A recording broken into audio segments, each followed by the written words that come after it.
Welcome to yet another video from rather chilly UK. What have we got today? We got from Japan, we got the Devilbiss Luna 2. Now this is a side cup gun. To give you an idea of size, which is the main reason for doing the intro of the video, we'll do some spraying with it, so it's not just a talking video. But to give you an idea of size, that's the Luna 2. I say Luna, it's called a Luna Mk11, so we call it a Luna 2. So that's the Luna 2. That's a Kiwami 1, which is same as like a W101, again a side cup gun. And you'll see the Luna is actually slightly bigger. And to give you more of an idea, this is a Kiwami 4. And you'll see that the Kiwami 4, or hopefully you'll see, Kiwami 4 is actually about the same size as the Luna 2. So it's a reasonable sized gun. The first thing you notice about this is how light it is. It's unbelievably light compared to something like this, or even like that, which is slightly smaller. It feels just really light. We'll go into what it's made of, etc., just so that you can have a little closer look at the cap there, and we'll do some spraying with it, and you can well, see what you think. So as I said at the intro, the thing you'll notice most about this gun is the lightness of it. Now, according to the information given by Devilbiss Japan, this is 256 grams. I put it on my scales and it come at 260 grams, so it's not that far off what they say. I say that because it seems manufacturers always stretch the truth. When it comes to the weights, they always seem to be slightly over the weights they claim. And when it comes to air consumption, I've got no way of actually measuring air consumption, but certainly they seem more than they actually say. So compared to what the manufacturers say, it actually did quite well. I think 260 grams. Now, to give you an idea, something like the Kiwami 1, which is a physically smaller gun, as you saw at the start, or hopefully saw at the start, it's a physically smaller gun, so you would expect it to be slightly less weight, but it's actually 296 grams. Now, if you're in the US, I've done my sums, so I've thought about you guys. And anybody else on the Imperial system, 9.2 ounces for the Luna 2 as opposed to 10.4 ounces for the Kiwami 1. Now that compares to something like a GTI Pro Light, which is about 400 grams, which is going to be about, what, 14 ounces, something like that. So it's a very light gun, but I was surprised that it was only that much difference, because it felt like a hell of a lot lighter than the Kiwami 1. The reason I'm comparing it to Kiwami 1 is because this is a side cup. Although it seems to be a physically bigger gun, it's still a side cup, takes exactly the same cup as well. So I thought, you know, in my head I'm thinking that's sort of comparable. Now the reason it gets its lightness is because it's made of magnesium.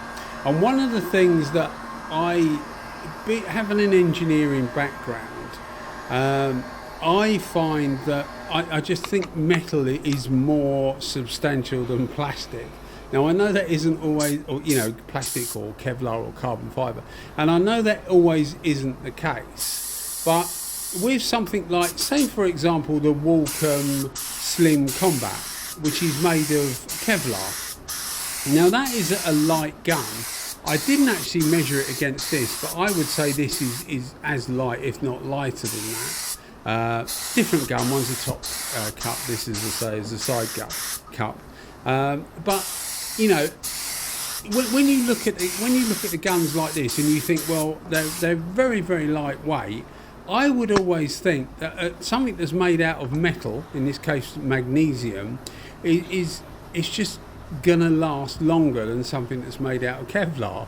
Now that could be just my weird mind, you know, my engineering mind, but it's just the way I feel. So I'm quite happy that this thing feels nice and light, but to me it feels quite robust, which is great. It also has a sort of like the only way to describe it is like a plastic non-stick lining over the outside of the magnesium. So when you spill you know, a bit of paint on it, or get a little bit of paint on it, or clear coat or whatever, it actually seems to bubble up as if it's like non-stick, you know, like a non-stick pan. It's something like that. So that was something that was immediately obvious compared to the other guns I've got, and I've got many. If you watch the channel, I've got many. I really noticed the fact that it had like this non-stick coat on it, which again was another thing that I really liked. Now, performance-wise, it actually works really well. I was very happy with it. It is quite expensive. I think I paid about, I'm trying to remember, I think it was about 200 GB pounds, maybe slightly less than that. I buy these things from Painting Tools Japan. I will mention them because people do ask. I'll put a link in the description. I do buy the things, you know, as far as I know, I paid a full price for them. I just message him and asked him, you know, I say I want this and this, how much are they? But I buy normally 2 or 3 at once, and I just get like a total price for the whole lot. But I think it's around about the 180 to 200 pound mark it cost me. So it's not a cheap gun, but it's not, in this day and age, it's not particularly expensive. Now I opted, there's a few different caps with this. I opted for the 245. I think it's actually called the 245 Plus cap. And according to Devilbiss Japan, and this is actually a Japanese made Devilbiss, according to Devilbiss Japan, the 245 cap is a clear coat cap. So it's designed for higher solids clear coat. They also make, so that's what this one is. This is the 245 Plus cap. It's the only cap I got. They make a 244, which is designed for metallics and pearls, which is a slightly different cap, uses slightly less air, and presumably doesn't put out with quite as much force as the 245, which is normally the way between a base cap and a clear cap. Not always, because some of the HVLPs actually use quite a lot of air. But yeah, that's what I'm thinking anyway. They make them, with those two caps, the 244 and the 245, they make them in a range of 1.0, 1.3, 1.5 and 1.8. So quite a range of caps, of tips with those caps. They also make a 246 cap. Now the 246 is described as a primer cap, and they make that in they make the cap in you know, the cap is just the cap. They supply that with a 1.5 or a 1.8 tip, which you would expect for primer material because it's slightly thicker. So I'm going to concentrate on the 245. I'm waffling a bit, which is what I do really, but I'm going to concentrate on the 245 because it's what I've got, what you can see here working, and what I have. I used it for some base coat on a bike tank I had to do. I missed the first 2 coats, and you could have probably seen a bit better how it actually covered, but the coverage was very good. The thing you notice the most about this is it's very light and very flickable. Sorry, that's a reminder I've got on my phone. It's very light and it's very flickable, so you can actually use this for smaller stuff like I do, for bike tanks and things like that. It makes it very manoeuvrable, and that's really a really nice feeling. Couple that with the fact that, as I say, it's magnesium, not, you know, carbon fibre or some kind of Kevlar or plastic type thing. It actually feels really good in the hand. So I was really impressed with this gun. Really is probably, I was quite impressed with it. Really is probably a little bit too, you know, a little bit too much. But it certainly, for me, it seemed to offer really good value for money. It takes the same side cup as the whole of the W101, the Kiwami ones. It's a 1/4 inch side cup.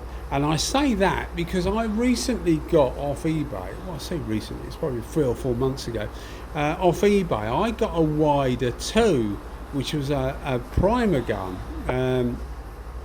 And I thought, well, this thing's a bit of a bargain. Nobody had bid on it, and I ended up paying about, I think including postage, about 55 GB pounds, which is about what, 80, no, probably 75 US dollars, something like that. And I thought to myself, well, I've got a bit of a bargain here, and I had got a bit of a bargain because it hadn't been used at all. But the reason I'm saying that is because I thought, well, I've got a bit of a bargain here. I'll just put the cap on, same as this gun takes, and I'm away. But it actually wasn't. It was a 3/8 fitting rather than a 1/4 inch fitting. So this is a 1/4 inch fitting. They do actually make bigger side caps, as I've since found out. But I've got one for that. I'll do a separate review for that. But yeah, as I say, it takes a 1/4 inch cap, which is pretty standard for most of the side caps. Although this is a physically bigger gun. So it's capable of doing bigger items with ease. So you probably wouldn't want it as a smart repair gun. It would make a good all-round gun. And as I say, with the 245 cap, which is the one I'm using, and as I said again, is the only one I've got, it dealt with silver metallics absolutely fine. This is more of what we used to call gunmetal, but they call it something else these days. It's actually a Honda colour, but it dealt with that really fine. It seemed to be pretty universal to me.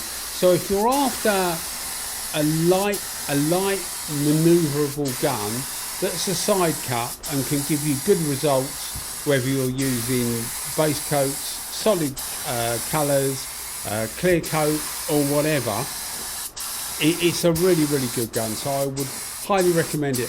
I found about 1.7 bar was fine. I'm going to convert that now, or try and convert that. That's about 24 psi, something like that. Was absolutely fine for base coats, and for clear coat I whacked it up to 2 bar, which is what's recommended. But you can see, well, you probably can't see, but this coating that's on the gun makes it so easy to clean externally. Obviously internally it's just magnesium is very similar to aluminium alloy. But yeah, I mean, I think you'll agree that it performed actually really well. So for around about £200, and take that with a pinch of salt, because I can't quite remember if I buy, as I say, 2 or 3 or sometimes 4 guns at a time, I just get an overall price, so I can't really tell you. But take a look at the results afterwards, and I think you'll agree. We're going to see the tank now, so you can see how it lays the silver base coat, and I think it lays it really nice. Definitely comparable to this is after it's been cleared, but it hasn't been cleared with this gun. I will point out it hasn't been cleared with this gun. It's just a way of you being able to see the the fact that it leaves the silver without any mottling or whatever, and you can see it leaves a really good result, I think. So a highly recommended gun. If you want something that's light and manoeuvrable, I think this is for you, and you don't mind a side cup. People have said to me about side cups, oh, I really fancy this, but I just can't get on with a side cup. You really don't notice it if unless you're left-handed. I'm right-handed. Unless you're left-handed, I don't think you'll notice the side cup, to be honest. But I can only tell you what I think. I can't persuade you to like a side cup. But anyway, guys, I hope you enjoyed the video, and you keep watching them. I'll keep them coming. And if you like the video, think about giving us a subscription. Cheers, guys. Thanks a lot. Cheers. Bye bye.